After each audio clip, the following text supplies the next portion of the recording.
And for us, it's easy to answer them right now because we're alive, we're in a masjid, we just prayed. But when you die, the only thing that will speak for you is your heart. And what do we need to do to prepare for our heart to be pure?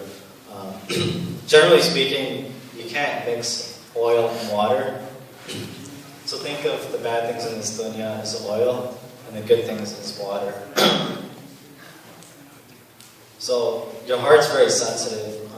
So anything that requires change for your heart, it's a habitual act. So when you do bad things, it's going to be a habit for you. You can't get away from it just by one try.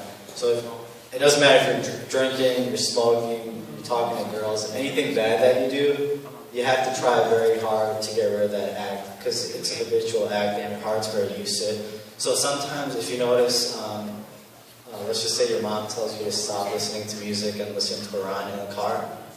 She'll put on the Quran CD and you'll get frustrated, you'll feel frustrated. That's because your heart's not used to that. So you have to cut down on music on a daily basis. So one day you don't listen to music, you have to fight your inner nafs to do that. Let's just try practicing that for 30 days. I know there's some habits that I wanted to cut down. So Ramadan was a good practicing ground. For 30 days, if you cut something down, more often than not, that habit will go away. So, also want to say that Islam is a very simple religion. That's why it's the best religion. That's why it's the most complete religion. It's only simple if you try your hardest, though, because nothing is gained easy in this life or the hereafter. One of the greatest Muslims, Umar ibn Khattab, he used to kill babies that used to be born in Saudi Arabia because they didn't like girls back in the Jahiliyyah days. So if Allah can forgive guys like him and make him one of the best Muslims ever and guarantee him Jannah, we didn't kill babies, right? No. Well, you didn't kill babies. You didn't want to kill the Prophet, right?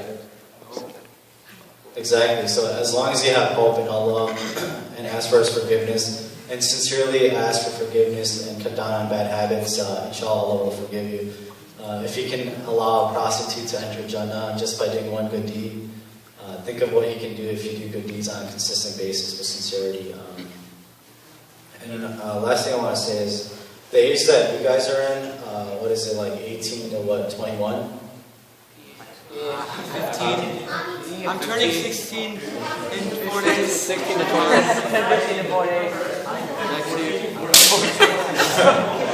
Well, my point is this age is the most sensitive age. It's pretty much like a basis of what you're going to be like for the rest of your life, because you meet all of your friends in school, you learn things in school, so it's pretty much a fundamental basic ground for the rest of your life. So if you screw up at this age, it's very, very hard as you get older to recuperate your bad habits. So please, please, please keep good company. Please listen to your parents. They're not always going to be right, but they know a lot better than you do because they're about, what, 30 years older than you? So that's like 30 more years that they have in this life and experience than you do. Always respect your elders. Always pray on time. Always keep a good relationship with Allah, because only He can help you in the end, and only He's the decider of your fate. So at the end of the day, just keep trusting Allah. And before you do any act, just ask yourself, will Allah be happy with you or not? As simple as that. Assalamu alaikum. Thanks. I was going to say that.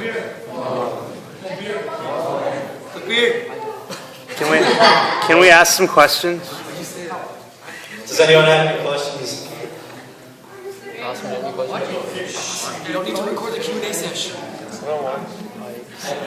No, seriously, I know you guys go to high school and college, and trust me, I went to high school and college, and it's very, very hard to be a good Muslim,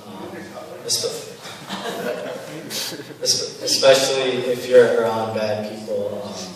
I work now, so even at work, I feel like I'm in college, because that's what everyone does on Fridays and Saturdays and Sundays. They do bad things. So they'll be like, hey, Hyder, what are you up to this weekend? I'm like, whatever, I'm just relaxing. And then I'm like, what are you up to? And then the guys will be like, yo, dude, there's this girl, been trying to talk to Saturday, so I'm gonna go out with her. And then I think in my head, I was like, you know what, this sounds fun, but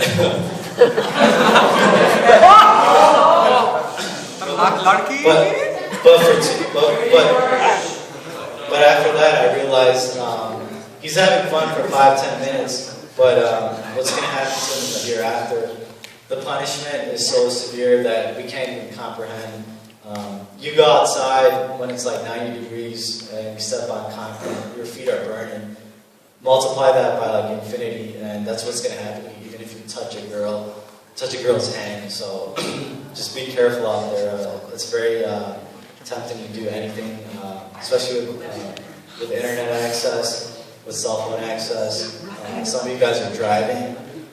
So just be very mindful of who you hang out with, because alhamdulillah, I was lucky to have good friends around me. So I've had a good foundation of keeping away from bad things. I used to play basketball all the time. That was my exit. So always find an exit that can connect you to Islam and connect you to good people. So does anyone have any questions? We have same phone. Brothers. Oh, very nice phone. Basically, they do bad things not because they do bad things. They're bad because they don't ever do anything good. For us, we'll do something bad, but alhamdulillah, we have the opportunity to ask for forgiveness. We pray 5 times a day. We can read Quran whenever we want. We can memorize it. It can be in our heart. For them, they have no hope. That's the best thing that I can offer you. We have hope. You know? At the end of the day, we know Allah can forgive us, and He made us Muslim for a reason. You got cologne? You guys, the game's going to be finishing up for the second half of Like a fragrance. the Hawks versus Clippers. So get the gym man. I'll start that up as soon as